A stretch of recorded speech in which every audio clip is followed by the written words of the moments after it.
आज हम इस रेफ्रिजरेटर में जो है वो R600 इन्वर्टर कंप्रेसर इंस्टॉल करेंगे। लेकिन क्यों? कस्टमर ने कंप्लेन की थी कि जो रेफ्रिजरेटर है वो काम नहीं कर रहा सही से।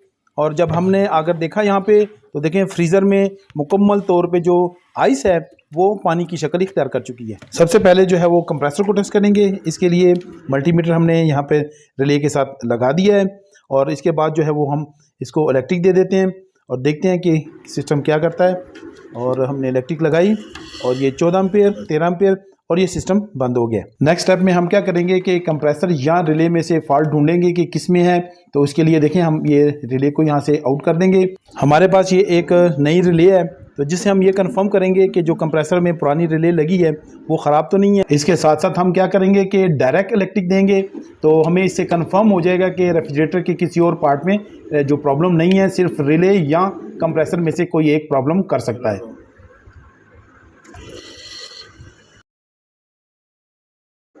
कंप्रेसर ने दोबारा से 13 एम्पेयर लिए जो हमने रिले नहीं लगाई है और डायरेक्ट कनेक्शन किया है, तो उसके बावजूद भी वही मसला आया। तो अब हमें यहाँ पे कंफर्म हो गया है कि कंप्रेसर जो है वो स्टार्ट होने की कोशिश करता है, लेकिन जो वाइंडिंग है वो वीक है या फिर शॉर्ट सर्किट है, जिसकी वजह से ये प्रॉब्लम आ रही है।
अब मैंने यहाँ पे सिस्टम को रेडी किया है कि हम इस सिस्टम की जो है वो इंटरनली सफाई करेंगे और देखेंगे कि जो हमारा इंटरनल सिस्टम है वो किस तरह का है।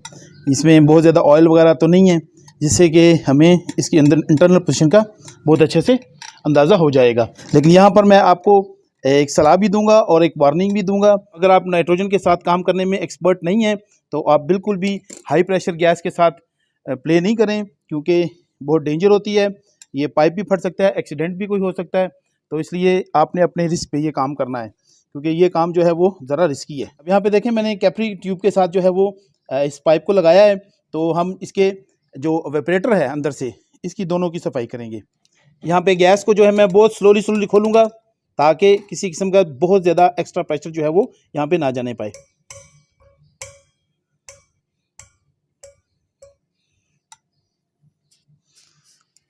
अब देखें यहाँ से गैस जो है वो आनी शुरू होगी, लेकिन बहुत ही नॉर्मल सा प्रेशर है। तो देखें, इसलिए मैं बहुत ही स्लोली इस पे काम करूँगा और बहुत ही एक्सपर्टी के साथ, ताकि किसी किस्म का कोई एक्सीडेंट या किसी किस्म का प्रेशर जो है वो ज़्यादा ना हो। अब देखें यहाँ पे मैं इसकी सफाई कर रहा हूँ। देखें इसमें से किसी किस्म का कोई ऑयल या कोई चीज़ अंदर से बाहर एकदम से नहीं आई। तो देखें प्रेशर के साथ भी नहीं आ रही है। और अगर इसके आगे मैं गेज भी लगा देता तो फिर भी इसने इसी तरह से होना था। देखें बिल्कुल साफ़ है जी, कोई ऐसा इशू नहीं है। अब ये मेरे लिए कंफर्म हो गया है कि जो दोनों वेपरेटर्स हैं वो बिल्कुल साफ़ सुथरे हैं, उनमें कोई भी ऐसा इशू नहीं है। जब मैं इसमें सिस्टम चेंज करूँगा तो मुझे किसी किस्म की कोई प्रॉब्लम नहीं आएगी। अब मैं इसको वापस जो है वो काट देता हूँ, क्योंकि इसकी क्लीनिंग हो चुकी है। अब इसी तरह से देखें कंडेंसर के साथ मैंने पाइप को लगा दिया है। सिलेंडर है, इसको खोल लेते हैं स्लोली। ज़्यादा भी खुल गया तो कोई मसला नहीं है, क्योंकि पाइप जो होता है वो सही होता है, खुला होता है, इसलिए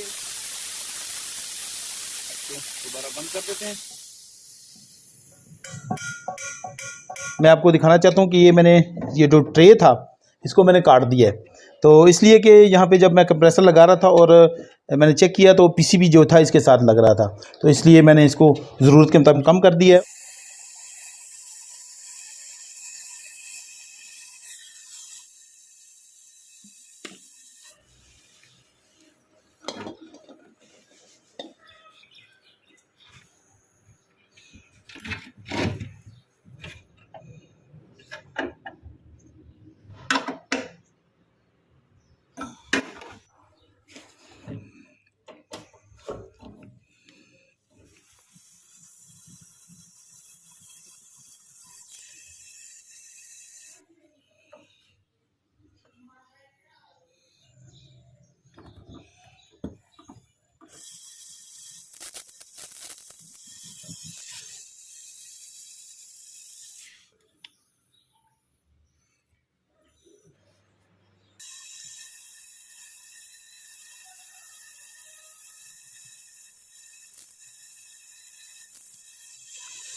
सिस्टम को वैक्यूम कर लेते हैं। अब वैक्यूम के लिए जो है वो मशीन को स्टार्ट कर देते हैं और वैक्यूम सिस्टम होना शुरू हो गया है। इसमें से जो धुएं हैं वो बाहर निकल रहे हैं, लेकिन शायद कैमरे की आंख इतने अच्छे से ना दिखा सके, लेकिन आंखों से मुझे जो है वो नज़र आ रहे हैं। तो क्या हो रहा है कि अंदर जितनी भी नमी है वो बर्न होके तो ये धुओं की सूरत में बाहर आ रही है। अब जो वैक्यूम है वो काफ़ी हद तक हो चुकी है, तो इसलिए हम सबसे पहले इसके वाल्व को बंद कर देते हैं। और देखें यहाँ पे वाल्व बंद किया तो मशीन की आवाज़ में कोई फ़र्क नहीं आया। इसका मतलब है कि वैक्यूम हमारी हो चुकी है।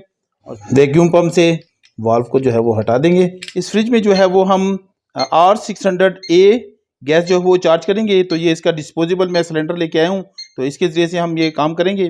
तो सबसे पहले हम क्या करते हैं कि वैसे ही चेक कर लेते हैं कि इसका वेट कितना है। इस वक्त जो इसका वेट है वो 0.222 ग्राम जो है वो इस वक्त आ रहा है। अब इस सिलेंडर को हम खोलेंगे, इसकी ऊपर से सील हटा लेते हैं। इस सिलेंडर को ऑपरेट करने के लिए इस टूल का इस्तेमाल किया जाता है, तो ये एक बेहतरीन टूल है इसको यूज़ करने के लिए। तो देखें यहाँ पर ऊपर थ्रेड लगी हुई हैं, आप देख सकते हैं कि ये थ्रेड आपको नज़र आ रही हैं। तो इनके ऊपर जो है वो क्या करेंगे, इसके होल को हम बिठाएंगे। होल के ऊपर बिठाने से पहले इस बोल्ट को जो है वो हम मुकम्मल तौर पे जो है ऊपर की तरफ ले जाएंगे। ये देखें यहाँ पर एक ये देखें होल में ये देखें आपको पिन नज़र आ रही है, तो ये इसकी पंचिंग पिन है।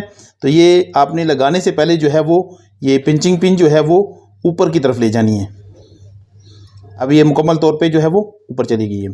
अब इसके बाद क्या करेंगे, इसको भी ऊपर की तरफ ले जाएंगे। ये वाला जो नट है, अब क्या करेंगे इसके ऊपर हम इसके टाइट करेंगे इसको। अब ये काफ़ी ज़्यादा टाइट है, तो क्या करेंगे 12 नंबर का स्पैनर ले लेंगे, चाबी ले लेंगे और इसके साथ हम इसको टाइट करेंगे ताकि आसानी से काम हो जाए। इसको फुल अच्छे से जो है वो इसके ऊपर टाइट कर देना है ताकि जो है वो गैस की लीकेज जो है वो मसला ना हो। रबर जो है वो मुझे महसूस हो रहा है कि जाके साथ बैठ गई है, काफ़ी अच्छा हो गया है। अब जो है वो इधर इसको लॉक कर देंगे ऊपर से, और लॉक करने के लिए जो है वो प्लायर का इस्तेमाल करेंगे। इसको डाल के इसको अच्छे से लॉक कर देंगे हम, ताकि किसी वजह से खुलने ना पाए।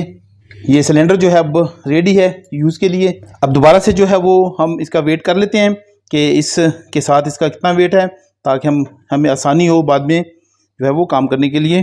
तो ये तकरीबन 0.290 ग्राम है, तो ये हमें याद रखना होगा। अब इसके साथ मैंने देखें पाइप लगा दिया है, और पाइप के साथ इसका वेट जो है वो देख लेते हैं कि अभी ये कितना वेट शो कर रहा है।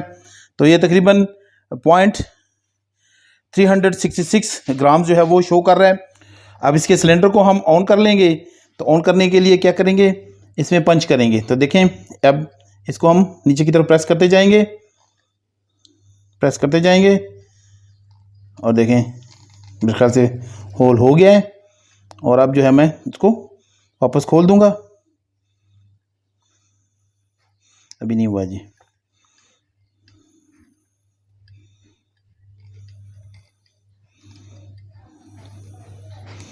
अब मेरे ख्याल में हो गया जी, अभी हो गया जी सोल। अभी देखें मुझे आवाज़ भी आ गई है और गैस जो है वो ऊपर की तरफ ट्रैवल कर गई है पाइप में।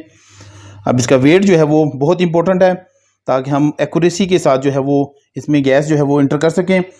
इसके लिए अब क्या करेंगे कि पाइप से जो हवा है इसको हम पिच कर देंगे।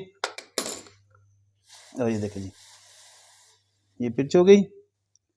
हम क्या करेंगे कि वैक्यूम को क्रैक कर लेंगे और गैस जो है वो इसमें इंटर कर देंगे सिस्टम में। तो मैं जो वाल है इसको खोल देता हूँ।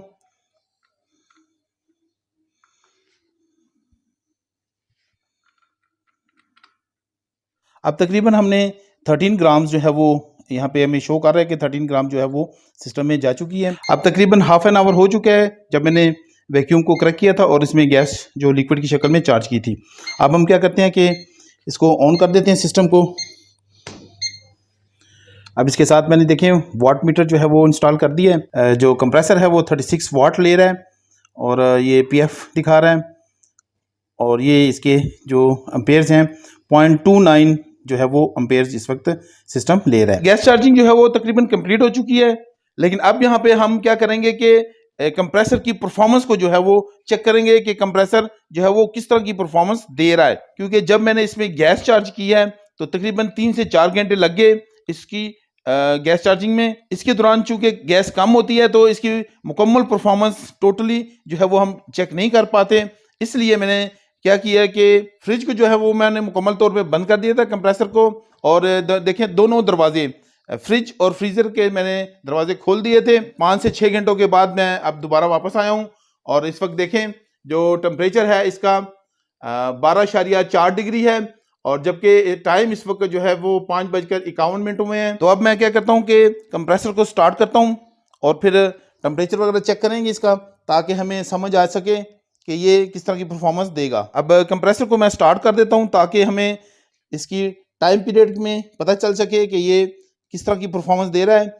इस वक्त कंप्रेसर जो है वो स्टार्ट हो चुका है और आप देख सकते हैं कि इसका जो देखें जी 0.76 एम्पेयर्स ले रहा है और इसके वाट्स को देख लेते हैं, वो बहुत ज़्यादा इंपॉर्टेंट है। तो 84 वाट पे इस वक्त जो है वो ये स्टार्टिंग में काम कर रहा है क्योंकि अब इसकी स्पीड कम है। अब कंप्रेसर को जो स्टार्ट हुए तकरीबन 4 से 5 मिनट हो चुके हैं। तो हम क्या करते हैं कि इसका टेम्परेचर चेक कर लेते हैं। तो यहाँ पर इस वक्त 32.2 डिग्री जो है वो स्टार्टिंग में टेम्परेचर है। 5 से 6 मिनट के बाद जो है वो कंप्रेसर फुल मोशन में आ चुका है और 122 वाट ये इलेक्ट्रिक कंज्यूम कर रहा है और ये इसका पीएफ है 0.54 और 0.96 एम्पेयर जो है वो इस वक्त ये ले रहा है। अब मैं आपको दिखाता हूँ कि कितना टाइम हो गया फ्रिज को चलते हुए। तो यहाँ पे देखें जी, ये तकरीबन -20.8 डिग्री जो है वो टेम्परेचर हो चुका है इस वक्त फ्रीज़र के अंदर। तो ये एक डिसेंट टेम्परेचर है और 7:56 हो चुके हैं। तो टाइम आपने नोट किया था पहले जब मैंने इसको स्टार्ट किया था। अब मैं आपको ये फ्रिज जो है वो खोल के भी दिखाता हूँ। तो देखें, और ये एक डिसेंट कूलिंग है, अच्छी कूलिंग है इसमें। इस वक्त इसकी पोजीशन देखें, बिल्कुल अच्छे से यहाँ पे बर्फ़ आ चुकी है। इसी तरह से जब हम इसके फ्रिज को देखते हैं तो इसमें भी कूलिंग बहुत अच्छी आ गई है और देखें अच्छे से आइस आ चुकी है। कूलिंग परफॉर्मेंस को देखते हुए अब चेक कर लेते हैं जी इसकी टेक्निकल पॉइंट्स।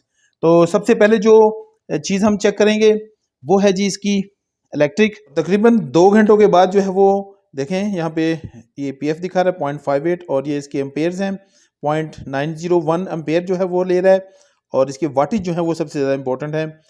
देखते हैं ये कितने आते हैं जी। 120 वाट्स जो है वो इस वक्त कंज्यूम कर रहा है कंप्रेसर जो है। अब इसके टेम्परेचर को हम चेक कर लेते हैं कि इस वक्त कंप्रेसर का जो टेम्परेचर है वो कितना है। तो ये देखें मैंने इसको किया तो ये तकरीबन इस वक्त 68.9 डिग्री यानी कि 8 डिग्री थोड़ा बहुत ऊपर नीचे जा रहा है और इसको मैं मुसलसल चेक कर रहा था। तो ये तकरीबन इसी पॉइंट पे कभी थोड़ा सा ऊपर हो जाता है कभी नीचे हो जाता है। तो ये एक अच्छा डिसेंट जो है वो टेम्परेचर है कंप्रेसर का इतनी देर के बाद। रेफ्रिजरेशन सिस्टम में सबसे ज़्यादा इम्पोर्टेंट चीज़ जो होती है वो हमेशा रिटर्न जो पॉइंट होता है वो बहुत ज़्यादा इंपॉर्टेंट होता है कि वो कैसा हो रहा है। तो देखें इस वक्त इस पर किसी किस्म की आइस वगैरह नहीं आ रही है बिल्कुल भी, तो इसका मतलब है कि यहाँ पे हमें वेपर की शक्ल में जो है वो रिटर्न गैस आनी चाहिए। अगर लिक्विड की शक्ल में आएगी तो इसका मतलब है कि यहाँ पे आपके सिस्टम में प्रॉब्लम है, तो आपने जो है वो उसको चेक करना है कि ये क्या वजह है। तो अक्सर ये ऐसा हो जाता है कि अगर गैस ज़्यादा हो जाए तो फिर जो है वो वेपर की शक्ल में गैस नहीं आती, बल्कि यहाँ पे लिक्विड की शक्ल में आना शुरू हो जाती है।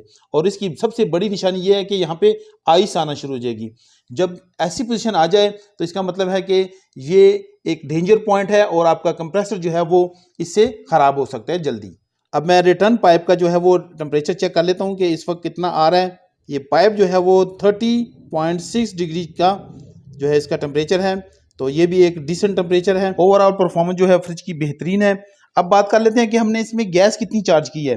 तो यहाँ पे आप देख सकते हैं कि 0.208 ग्राम इस वक्त सिस्टम शो कर रहा है हमें, और ये विद इसके जो टूल है उसके साथ इसका वज़न है। अब अगर हम बैक फ्लैश में जाएं तो जब हम इसको सिलेंडर को चेक किया था विद इस टूल के, तो इसका वज़न था तकरीबन 0.290 ग्राम्स। अब अगर 290 ग्राम में से 208 ग्राम जो है वो माइनस कर दिए जाएं तो तकरीबन ये 82 ग्राम जो है वो इसमें गैस हमने डाल दी है। आजकल जितने भी R600A गैस के रेफ्रिजरेटर आ रहे हैं तो उनमें ज़्यादातर 55 से 60 ग्राम तक की गैस जो है वो इसमें डाली जाती है, लेकिन यहाँ पर हमने गैस जो है वो ज़्यादा डाली है। अब इसकी क्या वजह है? फाइनली जो है अब क्या करेंगे कि हम गैस को लॉक कर देंगे। तो इसके लिए हम पंच लगा कर देते हैं मशीन इसको, पाइप को थोड़ा टाइट करके लगाएं क्योंकि ये फ्लेमेबल गैस है, तो इसके लिए इसको ज़्यादा मजबूती से लगाना होगा।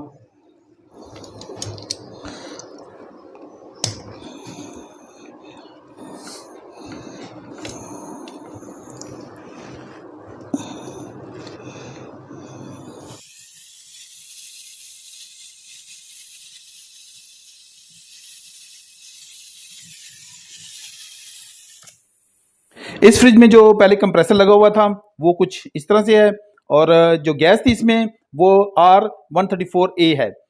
अब मैंने क्या किया कि इसमें ये वाला कंप्रेसर जो है वो इंस्टॉल किया है, और इसके साथ मैंने क्या किया कि यहाँ पर देखें जो इसके ऊपर स्टिकर लगा हुआ है उस पर मैंने मिटा दिया है और R600A जो है वो लिख दिया, ताकि अगर मेरे अलावा इस फ्रिज पे कोई और भी बंदा काम करे तो उसको पता चल सके कि यहाँ पर जो सिस्टम इंस्टॉल है वो R600 गैस का है। हालांकि यहाँ पे भी स्टिकर लगा हुआ है, लेकिन फिर भी बाज़ दफ़ा इंसान भूल जाता है, याद नहीं रहता, तो उसके लिए मैंने ऊपर भी इसको लिख दिया है। और जब बात की जाए इसके इलेक्ट्रिक वायरिंग की, तो देखें यहाँ पर इस वक्त जो सिस्टम है वो मैंने डायरेक्ट ही इंस्टॉल किया हुआ है, तो इसको मैंने चेंज नहीं किया है, लेकिन मैं इसकी प्रॉपर वायरिंग करूँगा। और इसके ऊपर मैंने ऑलरेडी जो है वो वीडियो बनाई थी, तो अगर आपने नहीं देखी तो वो वीडियो देख के, तो अगर आप ये सिस्टम बनाना चाह रहे हैं तो उस तरह से इसकी वायरिंग कर लें। अब लास्ट में बात करते हैं कि मैंने इसमें गैस जो है वो ज़्यादा क्यों चार्ज की है। तो ऐसा है कि ये देखें इसका जो कंडेंसर है वो नॉर्मल जो R600A गैस वाला कंडेंसर होता है उससे ये बड़ा है और ज़्यादा है, लंबा है। तो इस वजह से अगर पाइप की लेंथ बढ़ जाएगी तो गैस की जो मिकदार है वो भी बढ़ानी पड़ेगी। तो इसलिए ये जो है वो मैंने गैस इसमें ज़्यादा चार्ज की है। और मुझे अभी मैंने इसका मेजरमेंट नहीं ली हुई, तो मुझे लग रहा है कि इसके होल का साइज़ जो है वो भी थोड़ा जो है वो बड़ा है R134A का, जबकि R जो 600A है उसके पाइप की जो अंदर होल होता है वो छोटा होता है, जिसकी वजह से उसमें गैस जो है वो कम डलती है। और दूसरा ये कि R134A जो गैस है इसका बॉइलिंग पॉइंट जो है वो ज़्यादा होता है, जबकि जो R600A है तो इसका बॉइलिंग पॉइंट कम होता है। तो इसलिए इसको कूल करने के लिए जो है वो क्या है कि कम स्पेस की, यानी कि कम पाइपों की ज़रूरत है, जबकि R134 को ठंडा करने के लिए ज़्यादा लंबे पाइपों की ज़रूरत पड़ती है। तो इस वजह से ज़्यादा स्पेस होने की वजह से इसमें सिस्टम ने जो है वो गैस भी ज़्यादा ली है, लेकिन इसकी परफॉर्मेंस जो है वो उस पर कोई फ़र्क नहीं आया, जबकि इसकी कैपिलरी ट्यूब जो है वो सेम की सेम है, तो उसमें भी कोई ऐसा इसमें मुझे कोई फ़र्क नज़र नहीं आ रहा है। तो बहुत अच्छी परफॉर्मेंस जो है वो कंप्रेसर दे रहा है।